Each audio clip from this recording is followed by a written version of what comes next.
విడాకుడు పెట్టే కంపెనీలకి పిలిచి పరమాన్నం పెట్టుడు అనేది మనోళ్ళకి బాగా అలవాటైపోయింది.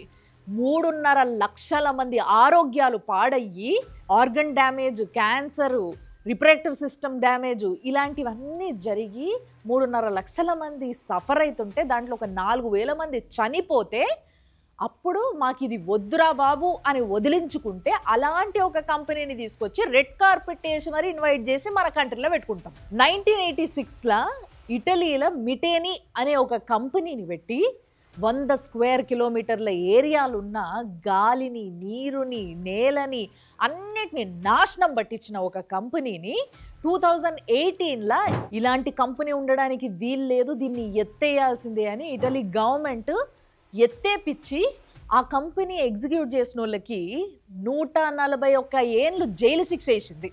అంటే ఎంత పెద్ద క్రైమ్ చేస్తే అన్ని సంవత్సరాల శిక్ష పడి ఉండాలి.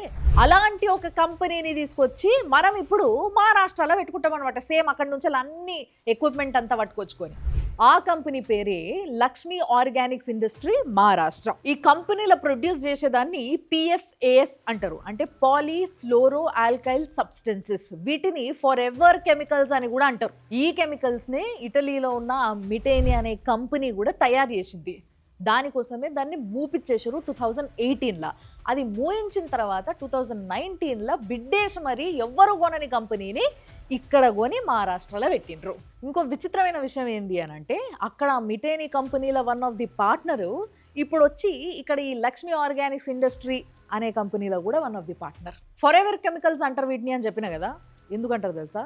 గాలిలో కానీ, నీరులో కానీ, భూమిలో కానీ డీకంపోజ్ అవ్వదు, కలిసిపోదు, అట్లనే ఉంటుంది. సో నీళ్ళ ద్వారా కానీ, లేకపోతే మనం పండించే పంట ద్వారా కానీ, గాలి ద్వారా కానీ ఒక మనిషి లోపలికి ఎంటర్ అయితే ఆర్గన్ డ్యామేజ్లు, క్యాన్సరు, రిప్రొడక్టివ్ సిస్టమ్ డ్యామేజ్లు ఇలాంటివన్నీ జరిగినాయి. ఎంతోమంది చనిపోయినరు. ఇంత డేంజరస్ కెమికల్ తయారు చేసే ఫ్యాక్టరీని తీసుకొచ్చి ఇప్పుడు మహారాష్ట్రలో ఉన్న రత్నగిరి అనే ఏరియాలో, చాలా మందికి తెలిసి ఉంటుంది రత్నగిరి అనే ఏరియా, చాలా బ్యూటిఫుల్ ప్లేస్. అక్కడ రత్నగిరి ఫారెస్ట్ ఉంటుంది, రస్టెడ్ రెడ్ హిల్స్ అంటారు, చూడ్డానికి చాలా బ్యూటిఫుల్ ఉంటుంది. అలాంటి ఏరియాలో తీసుకొచ్చి ఆ ఫ్యాక్టరీని పెట్టారు ఇప్పుడు. మరి 2019లో మహారాష్ట్రలో అప్పటి గవర్నమెంట్లో ఎవరికి ఏం ముట్టినాయని ఇలాంటి జనాల్ని నాశనం చేసే ఒక కంపెనీకి పర్మిషన్లు ఇచ్చిండ్రు అనేది అక్కడ జనాలే గట్టిగా ప్రశ్నించాలి, లేకపోతే చచ్చిపోతారు.